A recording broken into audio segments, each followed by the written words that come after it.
Settled acting, settled composed acting. AR Rahman music compose చేస్తాడు bro. Acting దద్దరు వెళ్ళిపోయింది, మామూలు యాక్టింగ్ కాదు. గైస్ ప్రతి ఒక్కరికి చెప్తున్నా, ఫ్యామిలీ ఆడియన్స్ అందరూ చూడదగ్గ cinema. Full fun, comedy. Vijay Deverakonda ఇంకా కొండ ఎవరు ఎక్కలేరు, అలాంటి యాక్టింగ్ పీక్ షో చూపించారు. శిఖరం చూపించాడు బ్రో.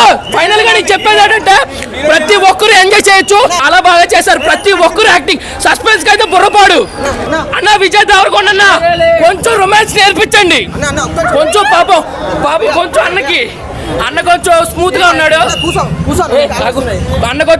ఉన్నాడు, కొంచెం ఇచ్చేయండి. ఏ చిల్లర్లా చేస్తున్నాడు. Kingdom block buster. First day నుంచే 300 కోట్ల పైన కలెక్ట్ చేస్తుంది. ఫస్ట్ డేనే టోటల్ గా చూసుకుంటే 1800 కోట్లు కొడుతుంది సినిమా.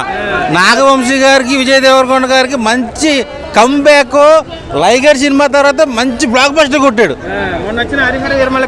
హరిహర వీరమల్ మించుంది ఈ సినిమా. నేను తప్పుగా అన్నాను అనుకోవద్దు, హరిహర వీరమల్ చాలా బాగుంది. ఎన్టీఆర్ అన్న వాయిస్ ప్లస్ ఈ సినిమాకి.